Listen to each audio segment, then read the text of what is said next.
एक गांव में एक औरत थी जिसका नाम मधु था।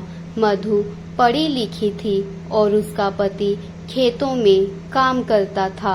मधु 9 महीने की प्रेग्नेंट थी। जब उसकी डिलीवरी हुई तो उसके 2 जुड़वा बच्चे हुए, एक लड़का और एक लड़की। मधु बहुत खुश थी, पर उसका पति और सास ससुर लड़की पैदा होने पर खुश नहीं थे। वो चाहते थे कि 2 लड़के हो जाएं, पर ऐसा नहीं हुआ। लड़के को सब दुलारते थे और गोद में लेते, पर लड़की को नहीं। मधु कुछ नहीं कहती।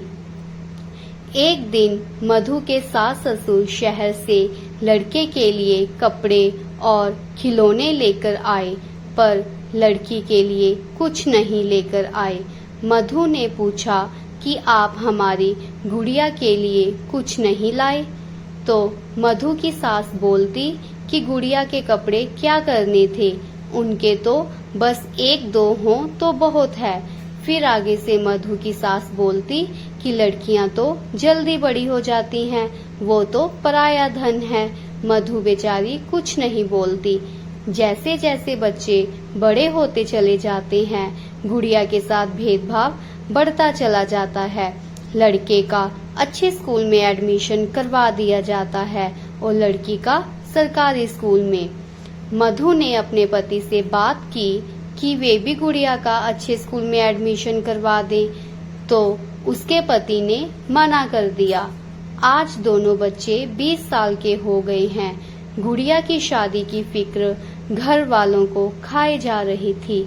गुड़िया की माँ चारपाई पर हाथ रखकर बैठी हुई थी और रो रही थी कि 20 साल तक बेटी को हमने पाल पोस कर बड़ा किया और अब हम अपनी नन्ही सी जान को दूसरों के हाथों सौंपने जा रहे हैं। गुड़िया के लिए एक रिश्ता उनके पास में रहता एक पंडित बताता है। वो कहता है कि लड़के वाले गाड़ी की मांग कर रहे हैं।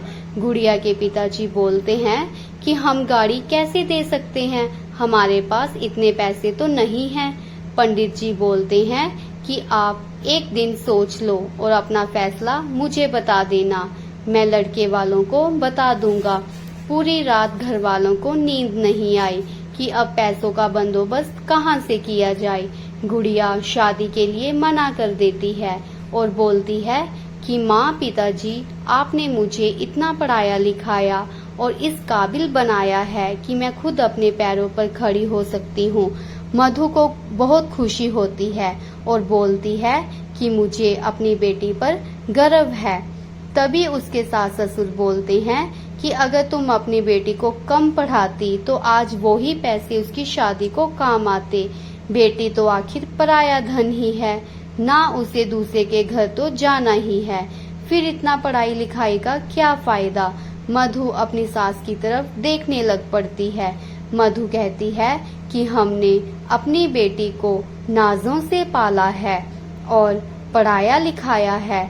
अगर दूसरे घर वाले बेटियों की इज्जत ना करें तो बहुत दुख होता है। भगवान ने भी कैसी रीत बनाई है कि बेटी की शादी करके उसे दूसरों के सौंप दो। आखिर बेटी पराया धन क्यों है?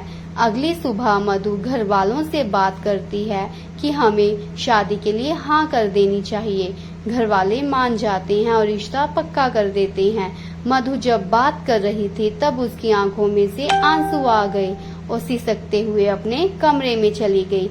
ऐसी और वीडियोस देखने के लिए प्लीज मेरे चैनल को सब्सक्राइब जरूर कीजिएगा। धन्यवाद।